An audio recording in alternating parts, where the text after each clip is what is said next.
BJP की क्या रणनीति है, क्या मास्टर प्लान है बिहार को लेकर? बिहार चुनाव जीतने के लिए बीजेपी कौन सा प्लान तैयार कर रही है एवं अपने किन बड़े सांसदों को चुनाव लड़ाने के लिए तैयार है? तो गाइस मैं आप लोगों को बता दूं कि आप लोगों ने एमपी, छत्तीसगढ़ और राजस्थान का चुनाव देखा होगा। उस टाइम भी बीजेपी ने कुछ इसी तरह की रणनीति बनाई थी एमपी के चुनाव को जीतने के लिए। उसी प्रकार एमपी में बहुत सारे अपने बड़े बड़े सांसदों, एमपी, छत्तीसगढ़ और राजस्थान में उनको चुनाव लगाया था विधानसभा का। उसी प्रकार ये बिहार विधानसभा में भी यही मास्टर स्ट्रोक लागू करने की कोशिश की जा रही है, जिसमें मैं बता दूं आप लोगों को कि बीजेपी के बड़े बड़े 5 सांसद जो बहुत बड़े ब्रांड नेता हुआ करते थे, जो अपना चुनाव किसी रीजन की वजह से इस बार हार चुके हैं, उन्हें बीजेपी अपनी विधानसभा चुनाव लड़वाने की पूरी तैयारी कर चुकी है। जिसमें गाइस मैं आप लोगों को बता दूं कि सबसे पहला नाम है रामकृपाल यादव। तो आप लोगों को पता होगा कि यह पाटलिपुत्र लोकसभा से लड़ते थे और यह 2 बार से चुनाव जीतते आ रहे थे। इस बार यह मीसा भारती से अपना चुनाव हार गए, तो इन्हें बीजेपी इस बार पाटलिपुत्र यानी पटना वाले क्षेत्र से ही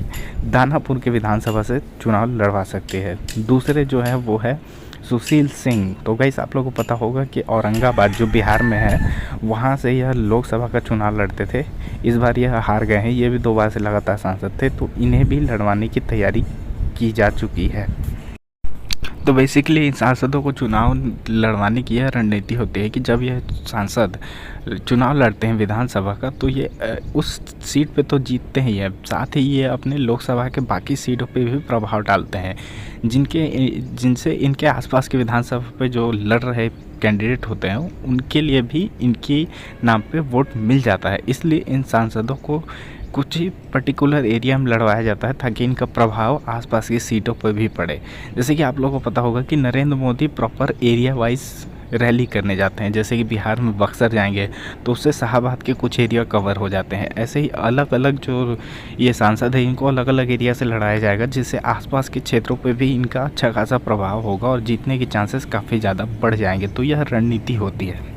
तब आपके ही सदर सीट से विधानसभा चुनाव लड़वा सकती है। इसके बाद जो तीसरे नंबर के सांसद हैं जो इस बार विधानसभा लड़ेंगे, उनका नाम है आर.के. सिंह। तो आप लोगों को पता होगा कि आरा के विकास पुरुष कहे जाने वाले आर.के. सिंह, जो आरा से लोकसभा चुनाव लगातार 2 बार जीतते आ रहे थे, और यह बीजेपी इन्हें आरा के ही एक विधानसभा जो आरा शहरी विधानसभा सीट है वहाँ से इनको चुनाव लड़वा सकती है।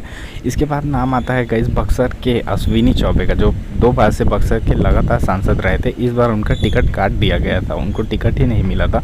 तो मैं बता दूं गाइस कि वो भागलपुर के रहने वाले हैं और वो बक्सर आके चुनाव लड़ते थे। तो इस बार ऐसा कहा जा रहा है कि उन्हें भागलपुर विधानसभा से चुनाव लड़वाया जा सकता है।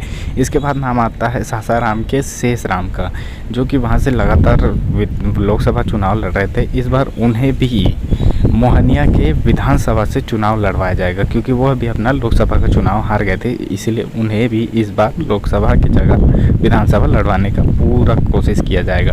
तो यह 5 अपने बड़े सांसदों को बीजेपी जो है विधानसभा लड़ने के लिए तैयार कर चुकी है और पूरे जोर शोर से वह अपना विधानसभा में ताकत लगा रही है।